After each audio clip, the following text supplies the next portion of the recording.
এরকম স্পেশাল ডিম কারি মেহমানের সামনে থাকলে তো আর কোনো কথাই নেই। তৈরি করে ফেললাম বাদামের ডিম কারি। আসসালামু আলাইকুম, মারিয়াম সামু চ্যানেলে আপনাদের জানে আন্তরিক শুভেচ্ছা। আশা করি আপনারা সবাই ভালো আছেন। আলহামদুলিল্লাহ, আমরাও ভালো আছি। ডিম কারি তৈরি করার জন্য যে উপকরণগুলো লাগবে সেগুলো আমি নিয়ে নিলাম। এখানে আমি সিদ্ধ করে 5টা ডিম নিয়েছি। ভালো করে সিদ্ধ করতে হবে। সিদ্ধ করার সময় ডিমের মধ্যে কিন্তু লবণ দিতে হবে। আর 3 রকমের বাদাম নিলাম, ফ্রোজেন কাঁচামরিচ নিয়েছি, পেঁয়াজ নিয়েছি, গোলমরিচ নিয়েছি, ছোট ছোট 2 পিস আমি আদা নিয়ে দিচ্ছি, আর 2টো মরিচ নিয়েছি, লাল মরিচ। আর এই মরিচটি কিন্তু ঝাল নেই, এটা ঝাল ছাড়া লাল মরিচ। আপনারা বাজারে গেলে ঝাল ছাড়া লাল মরিচ বললে কিন্তু দিয়ে দেবে।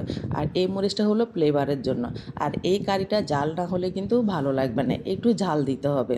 তো এই উপকরণগুলো সবগুলো আমি একসাথে ব্লান্ডার করে নেব। সেই সাথে আমি ডিমগুলোকে একটু ফ্রাই করে নেব। আর ব্লান্ডার না করলে ভালো লাগবে না। তো আমি ডিমগুলো ফ্রাই করার জন্য চুলার মধ্যে আমি ফ্রাই প্যান দিয়েছি। এখন আমি ঘি দিয়ে দেব। আপনারা খেয়াল রাখবেন, এই রান্নাটা পুরাটি কিন্তু ঘি দিয়ে করতে হবে। ঘি দিয়ে করলে সঠিক ফ্লেভারটা আসবে। আর যাদের বাসায় ঘি নেই, আপনারা ফ্রেশ তেল দিয়েও করতে পারেন, কোনো সমস্যা না। তবে চেষ্টা করবেন ঘি দিয়ে করতে। ঘি দিয়ে করলে মানে টেস্টটা ভালো লাগবে। আমার ঘিটা গরম হয়ে গেছে, এখন আমি ডিমগুলো ভালো করে ফ্রাই করে নেব। আর ডিমগুলো কিন্তু খুব সুন্দর করে ফ্রাই করতে হবে। খেয়াল রাখবেন কোনো দিক দিয়ে যেন কালো দাগ না হয়, পুড়ে না যায়। পুড়লে কি দেখতে ভালো লাগবে না, খেতেও ভালো লাগবে। এখানে আমি হালকা একটু লবণ দিয়ে দেব।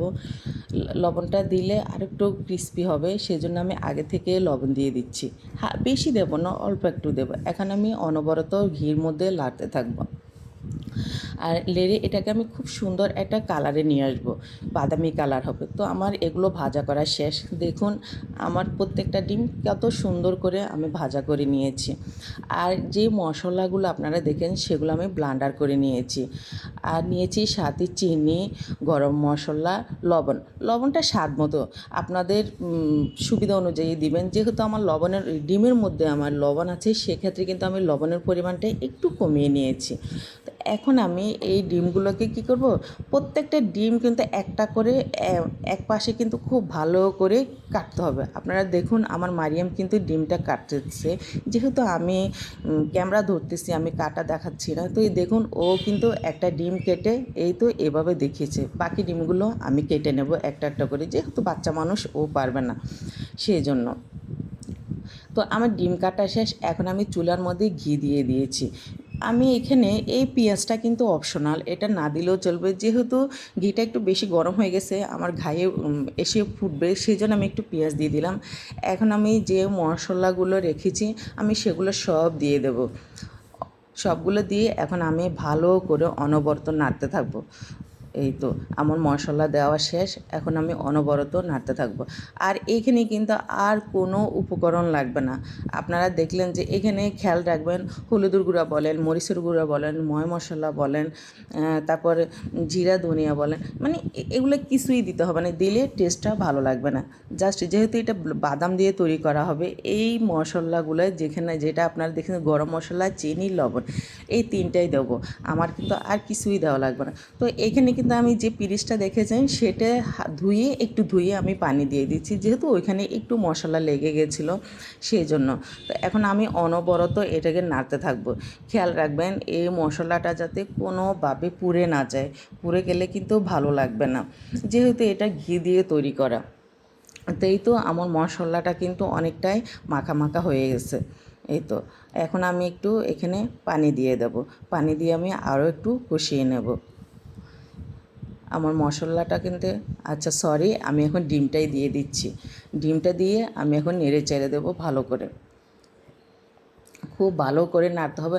আর আপনারা হয়তো ভাবতেছেন যে ডিমটা এত বেশি কাটলে ডিমটা ফেটে যাবে না। পুরা ডিমটা কিন্তু একদম ফাটবে না, যেহেতু আমি আগে একবার এই রেসিপিটা ট্রাই করে খেয়েছি, আর খেতে খুবই ভালো লাগবে। আর যে লাল মরিচটা আপনারা দেখতেছেন, এটা কিন্তু জাস্ট একটা সুন্দর ফ্লেভারের জন্য, এটা কিন্তু একটুও ঝাল লাগবে না। আর এটা যদি একবার তৈরি না করেন, আসলে আপনারা বুঝতে পারবেন না যে এটা খেতে এতটা ইয়াম্মি হয়। তো এখন এখানে আমি পানি দিয়ে দেবো। আমি আমি গ্লাস দেখাচ্ছি, আমি কিন্তু এখানে অর্ধেক পানি দিয়েছি আর অর্ধেক পানি রেখে দিয়েছি। আমার কিন্তু পানি আর লাগবে না, যেহেতু আমার ডিমের পরিমাণটা একেবারে কম, বেশি না। তো এখন আমি খুব সুন্দর করে নেড়ে চেড়ে ভালো করে কষিয়ে নেব। এইটা কিন্তু আপনারা ঢাকনা দিয়েও ঢাকবেন না, ঠিক আছে? আমি আবারও বলতেছি, ঢাকনা দিয়ে ঢাকবেন না, এমনিই রাখবেন, এভাবে কষবে। তারপর আস্তে আস্তে যখন এটা মাখা মাখা হয়ে যাবে তখন কিন্তু এখানে ধনিয়া পাতাটা দিয়ে দেবো। তো এই তো আমার এটা কিন্তু অনেকটাই মাখা মাখা হয়ে গেছে আপুরা, দেখেন।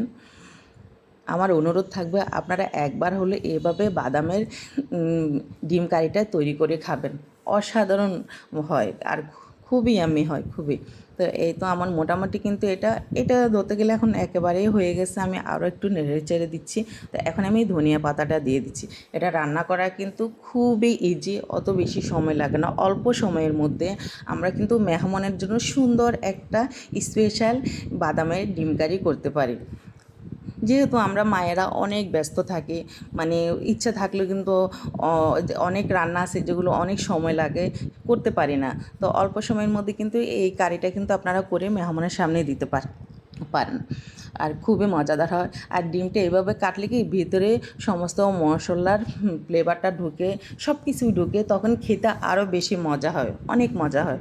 আর আপনারা যদি চান এটাকে পুরাটা মানে কেটে ফেলতে, তাও কিন্তু কেটে ফেলতে পারেন। তো আমার রান্না শেষ, এখন আমি সার্ভ করে নিয়ে আসলাম।